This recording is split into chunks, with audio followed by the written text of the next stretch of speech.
Okay, we have completed with our low pass filter design. As we know that there are 4 type of filters that we are going to study, active filters that we are going to study. First was low pass, second was high pass, band pass, and then stop band filter. So low pass filter has been completely done with practice problems in the previous lecture. We are going to get through with the high pass filter circuits in today's lecture. This is a basic high pass filter circuit that is given in this circuit diagram. The capacitor and resistor circuit, that is generally known as RC circuit, is given. The output waveform will be considered on the resistor circuit, resistor part for the high pass filtering, or to allow the higher frequencies to be passed through this circuit, or to be available at the V out of this system. Higher frequency will be decided, or the level of the frequency will be decided by the critical frequency of the system. The critical frequency of the system will decide the cutoff side, and after the cutoff frequency, all the frequencies will be available at the output of this system. Because it's a high pass filter, so we say that higher frequency than the critical frequency will be the output of this system. The basic equation that is given for high pass filtering is coming from the condition that tells us that at the critical frequency, the reactance of this system will be equal to the resistance of this system. As we all know that there are 2 parts of impedance of a system, real part and the reactive part. So the critical frequency is the frequency of the system at which the real part of the impedance is equal to the imaginary part of the system. So R is equal to XC of a system at the critical frequency. So the equation for critical frequency is equal to, for a capacitive reactance, is equal to 1 over omega C. And if we replace the value of omega in terms of frequency, then we get that the XC is equal to 1 over 2 pi FC, and XC is equal to R, so R is equal to 1 by 2 pi FC, and we can extract the value of critical frequency from this equation as well.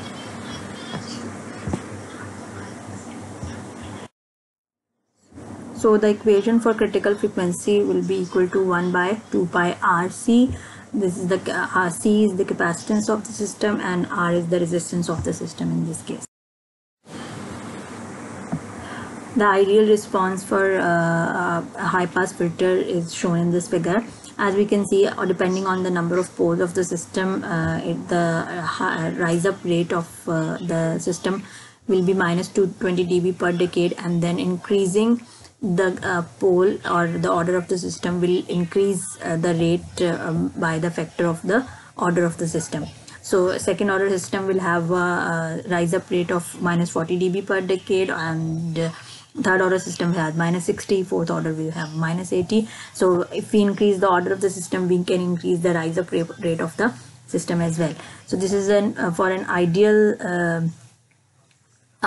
op-amp. This response is shown in this figure is for an ideal op-amp. As we can see that the gain, maximum gain, is obtained at the 0 dB.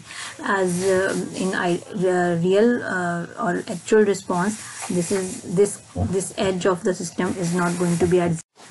The figure shows a general single pole or a first order high pass filter.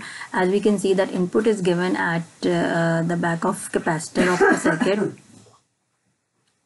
and the resistor of the circuit is being given to the non-inverting input of the op-amp. R is grounded from the other side.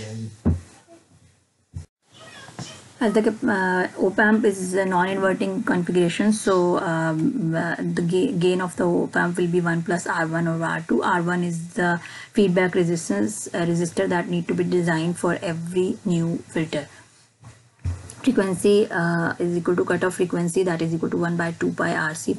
True response for a single pole or first order active filter is given in this diagram. As you can see that the 70% of the gain is available at the -3 dB point of the graph, and for a first order system or single pole filter, the rate of rise of the response is 20 dB per day. For a second order system, we can use a Sallen-Key arrangement for a high pass filtering as well, but the arrangement will be replacing the position of capacitor and resistor for high pass filtering, and the roll off rate for a second order Sallen-Key system will be -40 dB per day. The diagram shows a general Sallen-Key arrangement. We can see that capacitors are arranged in the path of the voltage, and one resistor is in the feedback of voltage and capacitance, and the other resistance is grounded, as high pass filtering is done when the voltage or the output signal is available on the resistor.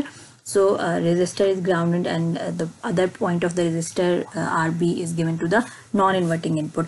Then there is a feedback circuit that is attached to the inverting input of this op-amp. R1 is the feedback resistor that needs to be designed for.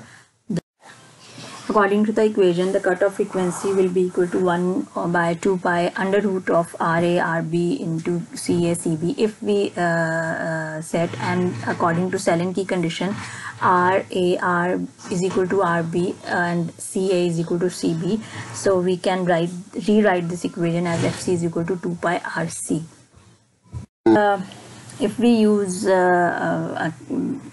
Sallen-Keys in cascade, then we can double and triple the order of the system. 2 cascaded Sallen-Key will give us 4-pole system, and 3 cascaded Sallen-Key will give us 6-pole system. The diagram on this slide shows a 6-pole system that has a roll-off rate of -120 dB per decade. The number of poles for this filter will be 6, and it has got 3 Sallen-Key arrangements for filtering.